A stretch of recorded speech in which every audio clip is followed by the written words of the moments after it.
Bonjour, je me permets de revenir vers vous afin de vous partager un peu mon quotidien dans le sens où je suis atteinte d'une maladie rare qui s'appelle le syndrome d'Ehlers-Danlos, le SED en abrégé. C'est une maladie, comment dirais-je, des tissus conjonctifs qui touche en fait l'ensemble du corps. Donc ça va du cœur, de l'estomac, des tendons, les muscles, etc. Ce qu'il faut savoir, c'est que le collagène, en fait, les tissus conjonctifs c'est le collagène. Le collagène, on a besoin pour la consolidation de nos os, tout l'ensemble du corps en fait. Et nous, on a une déficiente par rapport au collagène. Donc, d'où au quotidien, on vit avec des douleurs chroniques, différentes douleurs chroniques dans notre quotidien. Si toutefois j'ai du mal à parler, ne vous inquiétez pas, c'est dû à mes douleurs dans le corps. C'est pas facile à gérer au quotidien, mais on essaye de vivre avec et de faire avec. Alors, il y a une errance médicale qui est sur cette maladie. Donc moi, la maladie a commencé dès l'âge de... Je sais même pas à quel âge, parce que dès l'adolescence et plus jeune, j'ai toujours eu des problèmes de peau, comment vous dire, des entorses qui mettaient plus de temps à cicatriser, plus d'entorses, des petites choses comme ça, des problèmes de transit. Et au fil du temps que je grandissais, en fait, ne sachant pas que j'avais cette maladie, j'ai fait beaucoup de sport. J'ai fait de la danse, j'ai fait un peu de l'athlétisme et de la course à pied, en fait, qui m'a aujourd'hui, qui m'a permis d'avoir aussi un mental, je dirais pas d'acier, mais un mental assez solide, même dans des moments difficiles, j'arrive toujours à me dire que ça ira mieux, qu'il y aura des jours meilleurs et d'accepter ces moments-là. Il a fallu aussi un travail d'accompagnement par rapport à l'acceptation de la maladie. Après l'errance médicale, donc un diagnostic tombe en 2016, à avril 2016.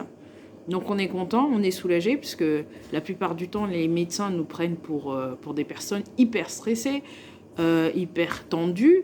C'est toujours mis sur le compte du stress ou ce que j'ai aimé pour certains spécialistes que je suis allée voir, qui m'ont dit: Madame, écoutez, nous ne savons pas ce que vous avez. Retournez-vous vers la médecine traditionnelle.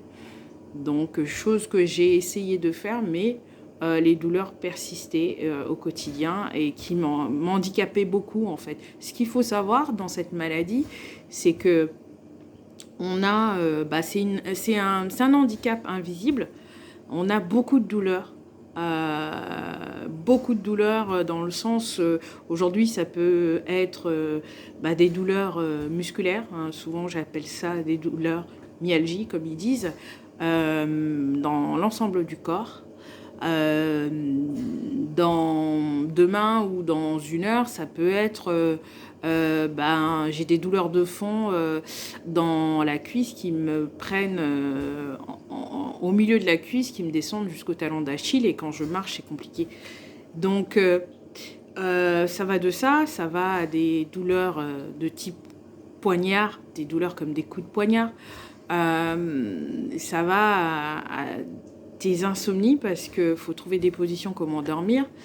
Et du coup, pour ma part, une incapacité aujourd'hui provisoire de travailler. Et aujourd'hui, je tenais à vous alerter contre ces maladies qui ne se voient pas, mais qui sont là physiquement. Moi, avant, je faisais beaucoup de courses à pied. Aujourd'hui, je ne peux plus marcher. Aujourd'hui, des fois, même marcher 1 kilomètre, pour moi, c'est compliqué. 100 km, c'est compliqué. Donc, il y a des jours où on parlait du confinement, il y a des jours où, en fait, on est confiné soi-même, dans son propre corps. Donc, c'est compliqué pour soi-même déjà, d'accepter la maladie, d'accepter d'être aussi réduit physiquement. On se sent démuni en fait face à cette maladie parce que les jours se suivent mais elles ne se ressemblent pas.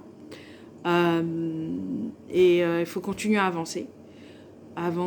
Parce qu'à côté de ça, on a la maladie. À côté de ça, on a aussi la reconnaissance de la maladie qui est un parcours du combattant, de bras de fer, comme je dirais. On est confronté à beaucoup de difficultés au quotidien dont je vous ferai part prochainement. Et puis, je tenais à vous dire que, en fait, oui, on a plusieurs manifestations dans cette maladie qui sont là. Donc, on a une peau hyper laxe qui cicatrise très mal. On a beaucoup des entorses, une grande fatigue chronique au quotidien, des migraines, des maux de tête, des douleurs persistantes, intenses. Il y en a certains qui ont des problèmes d'insuffisance respiratoire ou des troubles cardiovasculaires. Donc ça va de tout. En fait, c'est vraiment, comme je dis souvent, c'est la symphonie dans le corps. Et des fois, on est motivé, on a envie mentalement de faire des choses. On anticipe sa journée, on se dit, aujourd'hui, on est dimanche, c'est repos. Demain, je vais faire telle démarche ou j'ai tel rendez-vous chez le kiné ou autre. En fait, on se réveille le lendemain, on est juste fatigué, on n'arrive à rien faire. On n'arrive même pas à sortir du lit. Donc, voilà notre quotidien. Aujourd'hui, en France, il y a 80% de personnes qui vivent avec un handicap invisible. Donc, ce qui n'est pas négligeable, qu'on n'en parle pas. Mais le handicap invisible, elle existe. Et le plus dur, je pense que c'est par rapport aux enfants. Les enfants souffrent il y a des enfants qui sont atteints de cette maladie.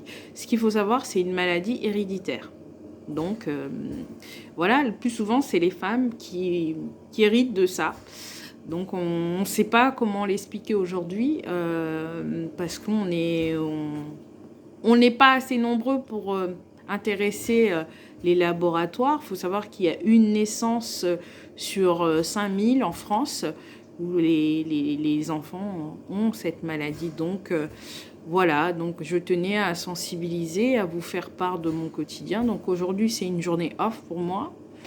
Donc, ça va être repos, l'oxygène. Et après, le reste, on verra. Mais c'est compliqué.